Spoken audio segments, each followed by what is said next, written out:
और अब खबर राजस्थान की राजधानी जयपुर से है, जहां पर जिला शिक्षा अधिकारी का अनोखा निरीक्षण देखने को मिला। पानी की टंकी पर चढ़कर स्कूल परिसर का उन्होंने जायजा लिया। छतों की सफाई और जल निकासी की व्यवस्था की जांच पड़ताल भी की गई है। झालाना स्थित स्कूलों का निरीक्षण किया गया है। लापरवाही पर 2 स्कूलों के खिलाफ कार्रवाई के निर्देश भी दिए गए हैं।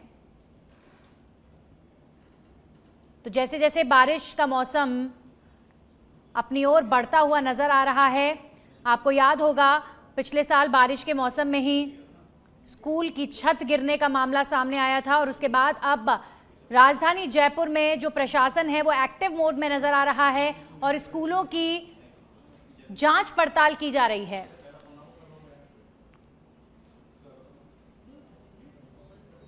खबरों में आगे बढ़ेंगे। आरसीए चुनाव का रास्ता साफ, सुप्रीम कोर्ट का फैसला सामने आया है। हाईकोर्ट के आदेश में हस्तक्षेप से सुप्रीम कोर्ट ने साफ इनकार कर दिया है।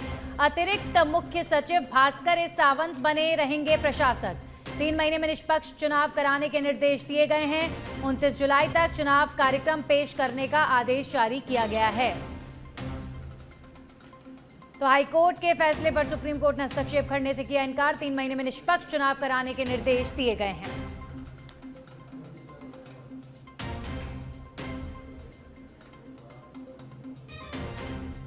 धौलपुर की जहां पर दिन दहाड़े फायरिंग से दहशत हो गई है। पत्थरबाजी के बाद ताबड़तोड़ गोलियां चलाने का वीडियो वायरल हो रहा है।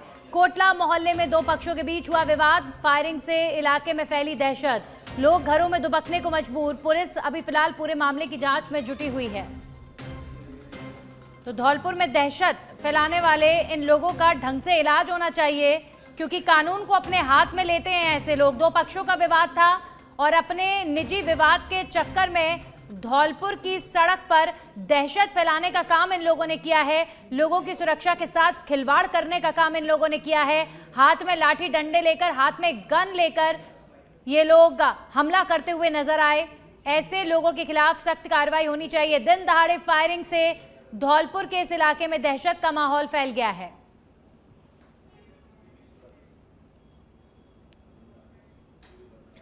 राष्ट्रीय संत एवं भारत के गौरवाचार्य 108 श्री पुलक सागर जी महाराज का मंगलवार सवेरे चित्तौड़गढ़ में मंगल प्रवेश हुआ।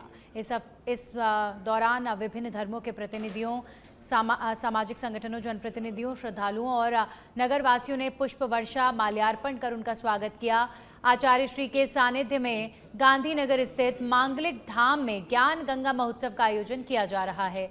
महोत्सव के अंतर्गत 18 जुलाई तक प्रतिदिन प्रातः 8:30 बजे से 10 बजे तक आचार्य श्री अपने ओजस्वी एवं प्रेरणादायी प्रवचनों के माध्यम से धर्म, अध्यात्म, संस्कार, नैतिक जीवन, राष्ट्रभक्ति एवं मानव कल्याण का संदेश देंगे। आयोजकों ने बताया कि प्रवचन सुनने के लिए जिले के बाहर से भी बड़ी संख्या में श्रद्धालुओं का आगमन शुरू हो गया है।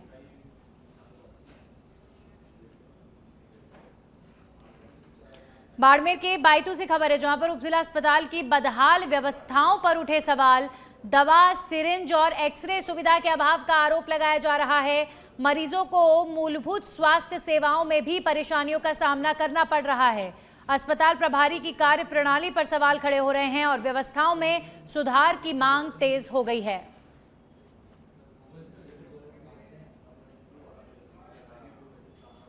लाइट नहीं है हॉस्पिटल में? इयो तपे लाइट है ही नहीं हॉस्पिटल में। तो सरकार तो कहे जनरेटर की सुविधा है, लाइट करते ही लाइट आया करे। बाटला सड़े और आप आते हो मरीज के तपे कितो तपे और जनरेटर सुविधा नहीं है। कहीं कहना चाहो सरकार ने आप? मरीज हॉस्पिटल में भर्ती है, ड्रिप सड़े हैं, लाइट तो नहीं है। लाइट हमारे मित्र है रवि बंजारा जी, जो कि आज से 10-15 दिन पहले उसका एक पैर फ्रैक्चर हुआ था, सूजन आ गई थी। वो हॉस्पिटल गया और उनका एक्सरा करने के लिए कहा था कि एक्सरा वाला इधर नहीं है। फिर दूसरे दिन वो गया तो मैंने कहा अगर अब आज जाओ, आप नहीं हो तो मुझे बुला देना। लेकिन वो गया, वहाँ एक्सरा कर दिया, एक्सरा करके उनके फोन में डाल दिया। वो किसके फोन में? उस भाई के, रवि बंजारे के।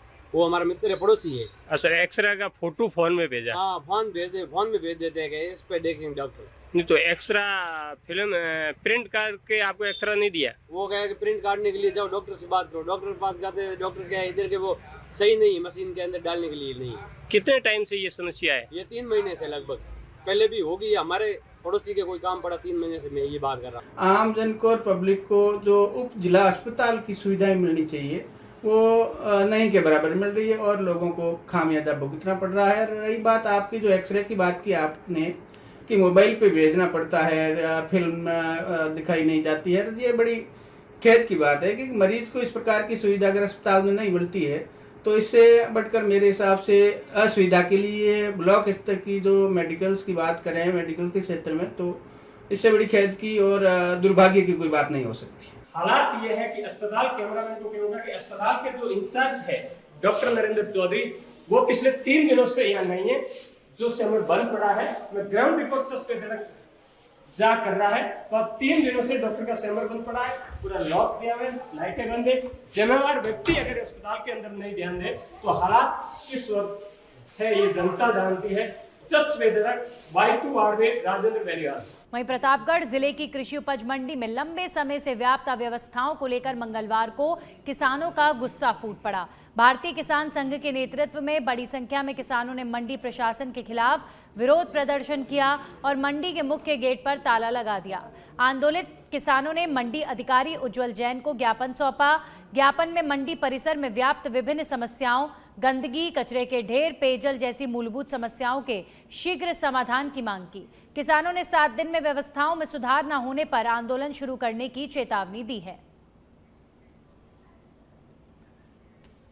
वहीं महवा में आयोजित शहरी सेवा शिविर जरूरतमंद परिवारों के लिए खुशियां लेकर आया है। नगर पालिका परिसर में आयोजित शिविर के दौरान स्थानीय विधायक राजेंद्र मीणा ने 50 पात्र नागरिकों को भूमि के पट्टे वितरित किए। पट्टे मिलने के बाद लाभार्थियों के चेहरों पर खुशी साफ दिखाई दी और उन्होंने राज्य सरकार और प्रशासन का आभार जताया है। विधायक ने कहा कि सरकार आमजन को राहत पहुंचाने के लिए लगातार कार्य कर रही है और किसी भी पात्र नागरिक को परेशानी नहीं आने दी जाएगी।